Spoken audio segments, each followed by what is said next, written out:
전재준이 파트 1에서부터 계속해서 행했던 한 가지가 있습니다. 전재준이 뭡니까? 생맹이에요. 생맹이라는 일로 인해서 항상 하는 한 가지가 있거든요.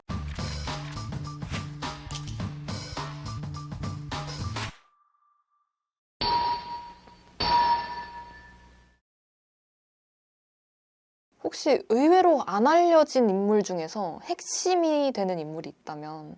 2명 정도 꼽을 수가 있습니다. 첫 번째는 경란이. 이 경란이가 누구냐?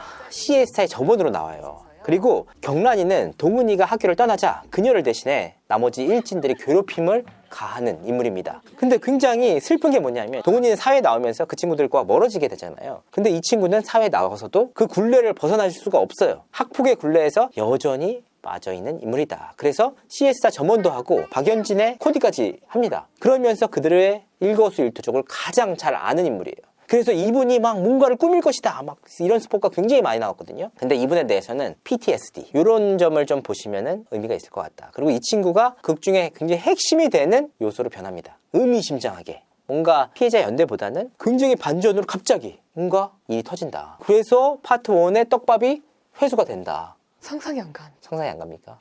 이거를 보면 아는데 이 내용을 말씀드리면 호강력 스포기 때문에 방송이 나온 이후에 이 내용 보시면은 어떤 내용이다 아실 수 있을 겁니다. 그리고 제일 중요한 게 뭐냐?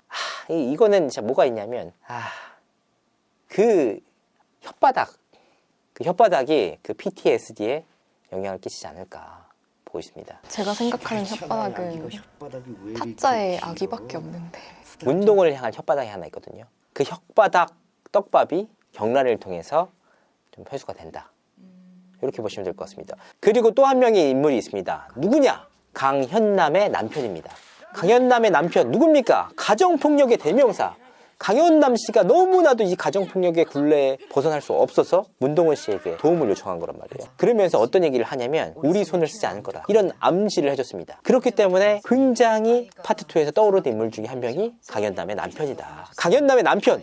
누구를 주목해서 봐야 되냐? 강현남의 남편과 무당을 주목해서 봐야 됩니다. 이렇게 하면 김은숙 작가님이 날 칭찬해 줄래나? 궁금하잖아요. 강현남의 남편과 무당은 연결고리가 있습니다. 이 인물의 등장으로 인해서 박연진에게는 엄청난 상처가 되는 사건이 벌어집니다. 그리고 이 사람은 핵심 인물이야. 파트 2에서. 그래서 제가 대단하다고 느끼는 게 뭐냐면 김문석 작가가 정말 작은 역할을 하는 배우들도 파트 1에 굉장히 곳곳에서 심어놨었거든요. 그냥 스쳐 지나가는 인물이겠거니 했는데 그 한 명 한 명을 다 소환해서 에피소드를 다 엮어놨습니다. 그걸 보면서 정말 소름이 돋았어. 쫙 돋더라고. 한 명 한 명 그냥 눈적이 없어요. 심지어는 혜정이의 시어머니조차 정말 엄청난 인물이었다. 그 인물조차도 굉장히 파트 2에서 의미 있는 역할을 썼고 문동은에게는 없어서는 안 될 인물로 만들어놨습니다. 진짜 은숙 누님이야. 은숙 누님. 그러면 이게 다 동훈이의 큰 그림인가요? 문동은 역시 한 사람 약한 사람이 그 사람이 전부 다 제갈량처럼 다 꾸미고 이런 게 아니고 그 역시 도움을 받고 그 역시 이 일을 진행을 하면서 있어서 엄청난 또 스트레스를 받는 나약한 인간이고 이렇게 나옵니다.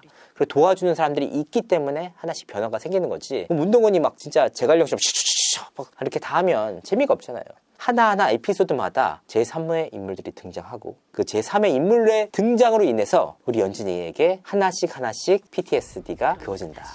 파트 2에서는 사실 한 번에 이게 아니에요. 말라 죽어보자.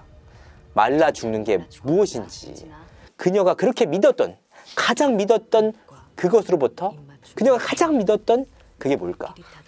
이 점에 주목을 해서 보시면 재밌지 않을까 생각하고 있습니다. 너무 다 스폰가? 근데 이렇게 해도 시청자분들은 너 혼자 뭐 하는 거냐? 뭐 이렇게 혼자 떠들어? 이럴 수도 있습니다. 그리고 이제 파트 2에 시사회 후기로 나왔던 글들이 있어요. 동훈 여정 대박 로맨스 씬 있다. 이 부분 팩트입니다. 로맨스 씬 있고요. 둘의 관계 어떻게 봐야 될까? 맥주다. 맥주를 계기로 두 사람의 뭔가 사랑은 결론이 납니다. 어떤 식으로든 맥주. 두 번째, 동훈이를 웃게 하는 유일한 사람은 주여정 강현남이다. 아닙니다. 한 명 더 있었습니다. 이 삶의 의미를 깨닫게 해준 또 한 명의 인물이 나타납니다. 물론 그 사람을 보면서 웃는 건 아니지만 그 사람으로 인해서 동훈이가 뭔가를 깨달아요. 꽃과 관련된 인물입니다. 할머니? 이런 부분. 그리고 세 번째, 윤소희가 생각보다 이 이야기의 뿌리다. 역시 제대로 보셨어요. 그러니까 보신 분들은 딱 아시겠지만 윤소희의 사망 사건으로 인해서 이 극이 얼마나 달라지는지를 알 수가 있습니다. 예고편에서 보면 그 박연진 씨가 윤소희의 명찰을 갖고 있거든요. 그 명찰이 사실은 그게 핵심적인 전개 중에 하나입니다. 근데 명찰이 어떻게 얘기하죠? 이 짜파게티 명찰이 정말 큰 역할을 하고 있다. 명찰로 인해서 그게 벌의 혜택이 바뀌고 손명호 역시 그 명찰 때문에 문제가 생긴 거 아닙니까? 그래서 이 명찰로 인해서 사람들이 박연진이 손명호를 어떻게 했다. 이런 썰들이 나오고 있거든요. 그런데 저는 이런 말씀을 드리고 싶어요. 김은숙이 우습냐. 김은숙이 그렇게 예고편에까지 다 공개하면서 이렇게 어휴 진짜 하지만 김은숙이 무서운 사람이라는 거는 바로 이 명찰 씬에서 예고편에서 나옵니다. 왜냐하면 그렇게도 보여. 네, 그렇게도 보이고 명찰을 들고 있다는 것 자체가 굉장히 큰 서사를 예고합니다. 나락가는 하도영을 지켜보는 미슐랭. 무슨 말인지 모르겠어. 하도영은 나락을 갈까? 하도영은 나락을 안 가고 다른 곳으로 갑니다. 너무 많이 얘기해 주시는 거 아니에요? 다른 곳으로 가요. 동훈이는 복수하기도 바쁜데 엄마가 등장해서 개지랄하니까 진짜 사이다든 맥주든 옆에 두고 보길 바람. 엄마 때문에 동훈이가 당하는 힘듦. 그런데 말입니다. 이 엄마의 등장으로 인해서 달라지는 그것 때문에 이 작품이 정말 입체적이다. 그걸 느낄 수 있어요. 정말 이 김은숙 작가는 어디까지 내다봤을까? 조심스럽게 말씀드리자면 사채업자까지로 말씀드릴 수 있겠습니다. 엄마의 등장으로 인해 사채업자까지 이어진다. 정말 김은숙 작가가 크게 봤다. 깊이 있게 봤다. 그리고 하나 더 봤다. 상상도 못했던 걸 더 봤다. 그게 사채업자로 인해서 벌어집니다. 90회까지 봤다. 아닙니다. 16회까지 봐야지. 더 깊게. 주여정의 칼춤이 시작됨. 썬키스트 품은 망나니마 TV라고 하시는데 주여정의 칼춤이라기보다는 치밀하다. 이런 부분들이 있고 아니 여기까지 생각을 할까? 이런 부분이 있습니다.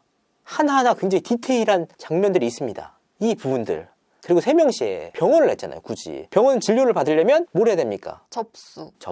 이 접수가 중요하다. 접수가 굉장히 중요한 역할을 합니다. 그러니까 김은숙 작가는 정말 천재야. 접수를 만들었어. 이 접수를 어떻게 만들어냈느냐.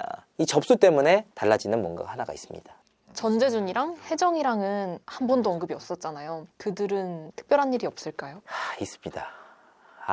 특별한 일이 있죠. 정말 생각지도 못하는 일들이 벌어지고 얼마나 혜정이가 본인의 신분 상승을 꿈꿨는지가 나오고 그 신분 상승을 꿈꾸고 그다음에 이런 말들이 있잖아요. 혀로 흥한 자, 혀로 망한다.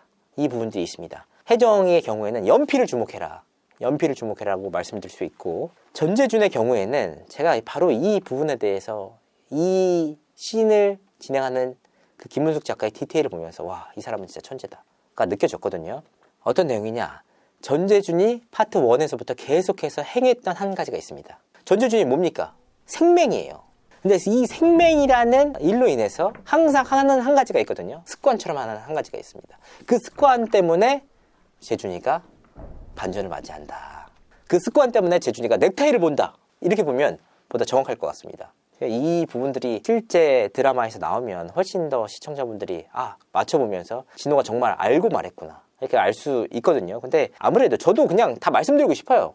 그냥 까고 하고 싶은데 넷플릭스가 또 세계적인 또 기업 아닙니까? 지옥 갑니다. 그래서 재준이나 혜정이나 뭔가 상실을 겪게 된다.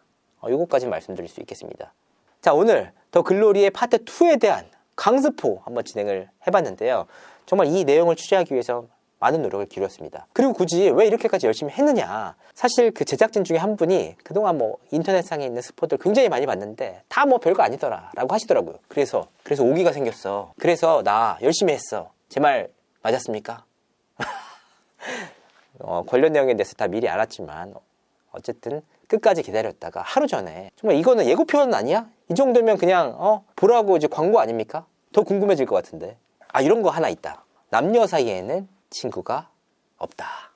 이 부분들 이게 핵심 아닐까. 사실 이 얘기를 하고 싶어서 그런 게 아닐까 싶습니다. 오늘은 더 글로리의 파트 2 강스포 편을 준비를 해봤는데요. 관련 내용에 대해서 이번에는 정말 관계자로서 저 역시 더 글로리에 대해서 하나하나 집중 취재를 하면서 시청자분들의 궁금증을 풀어드리도록 하겠습니다. 오늘 방송은 여기까지 하도록 하겠습니다. 시청해주신 많은 분들께 감사드립니다. 고맙습니다.